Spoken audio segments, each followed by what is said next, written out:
L'actualité est dominée par la rencontre entre les présidents rwandais et congolais à Doha sous la médiation de l'émir du Qatar.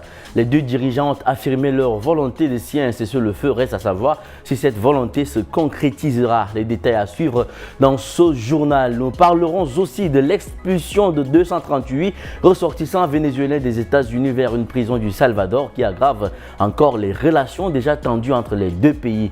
Les familles des expulsés ont aussi réagi face à cette situation. Nous allons y revenir tout de suite.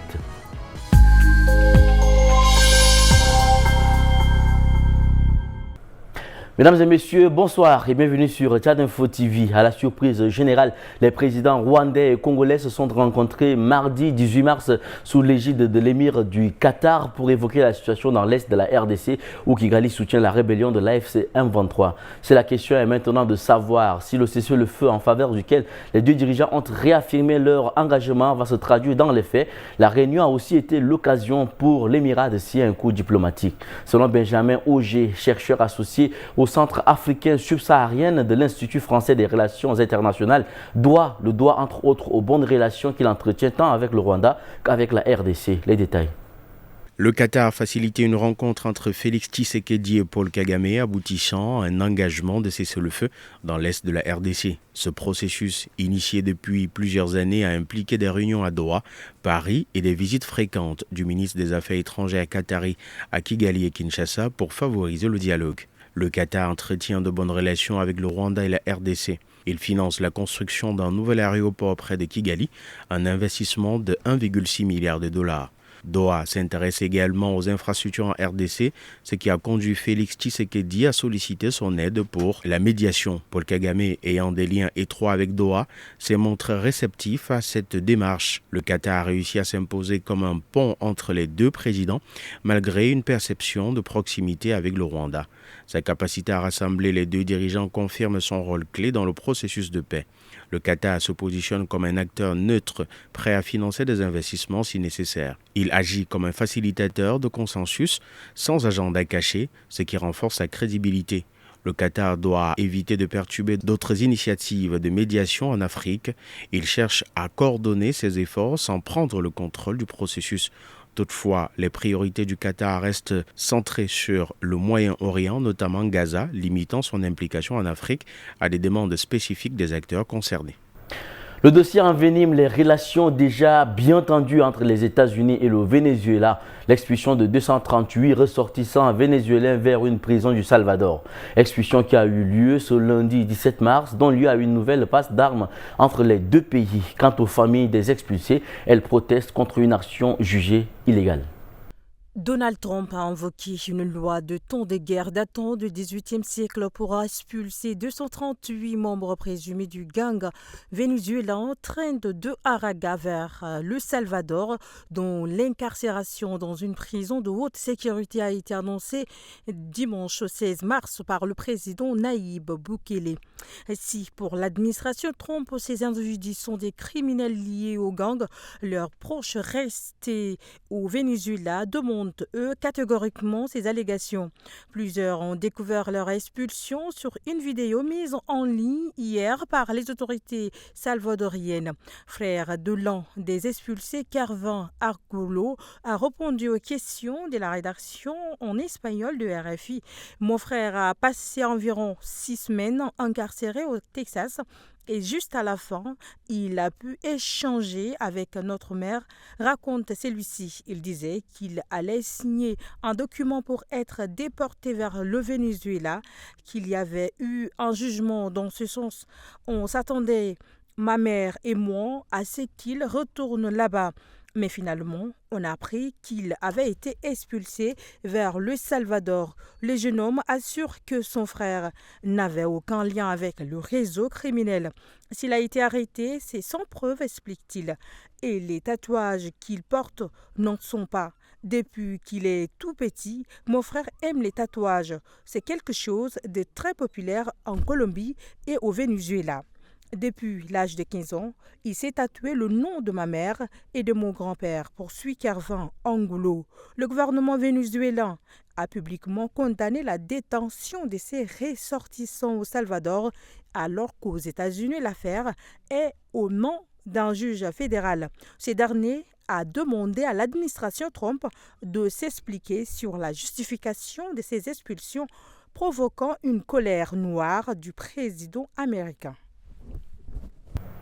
Selon le quotidien américain The New York Times, l'administration Trump entend mettre en place des restrictions d'entrée sur le territoire américain pour les ressortissants de 43 pays. Parmi eux, 22 se trouvent en Afrique. La liste en cours de préparation comprendrait différentes catégories. Pour éviter d'y figurer, la plupart des pays concernés devraient avoir la possibilité de renforcer leur sécurité et leur processus de vérification des voyageurs. La liste des pays soumis à des restrictions de voyage aux États-Unis, actuellement préparée par l'administration Trump, comprendrait 3 catégories de pays classés par couleur, rouge, orange et jaune. Sur la première, la plus stricte, les ressortissants des pays qui y figurent seraient soumis à une interdiction totale d'entrée sur le territoire américain. On retrouverait entre autres la Libye et le Soudan, alors que sur la deuxième apparaîtraient l'Érythrée, la Sierra Leone et le Sud-Soudan. 3 pays dont la plupart des habitants ne pourraient pas obtenir la délivrance d'un visa, mais avec des exceptions. Sur la dernière, la moins contraignante, 16 des 22 pays inscrits seraient africains. Il y aurait là le Burkina Faso, la République du Congo, la RDC, le Bénin, le Tchad ou encore le Mali. Contrairement aux pays figurant dans les catégories rouge et orange, eux se verraient offrir un délai de 60 jours pour rectifier ce que Washington considère comme des carences sécuritaires, que ce soit en termes de partage d'informations sur les voyageurs ou de modalités de délivrance des passeports. Reste que s'ils refusaient de se conformer à ces exigences, ces pays encouraient alors le risque d'être placés dans l'une des catégories plus strictes de la liste. À ce stade, enfin, aucune information n'a été donnée en ce qui concerne le sort des personnes ayant déjà obtenu un visa. Les sources anonymes citées par le New York Times affirment toutefois que ces différentes catégories ne sont pas encore définitives et qu'elles doivent encore être retravaillées avant d'être validées par la Maison-Blanche. La colère a grondé dans les hauteurs de Port-au-Prince ce mercredi 19 mars 2025. Excédés par l'insécurité grandissante et l'inaction des autorités en place, des milliers de citoyens venus de Canapé Vert, Paco et Deboussi ont investi les rues bravant la peur pour exiger des réponses. Frustrés, les manifestants ont scandé des slogans dénonçant l'impuissance du gouvernement face à la terreur imposée par les gangs. Il est 10 h du matin à Bourdon sous un soleil de plomb, une foule immense bat le pavé. Défiant la peur et l'incertitude, les citoyens expriment leur ras-le-bol contre l'insécurité et la passivité du pouvoir en place, à l'image de ce jeune frisson à la trentaine. Nous demandons au Conseil présidentiel et au gouvernement de récupérer les territoires contrôlés par les gangs. Les bandits m'empêchent de vivre dans mon propre pays. Je ne peux pas l'accepter, lance-t-il. Qu'ils viennent me tirer dessus là dans la rue. Mais je n'accepterai pas de mourir chez moi comme un lâche.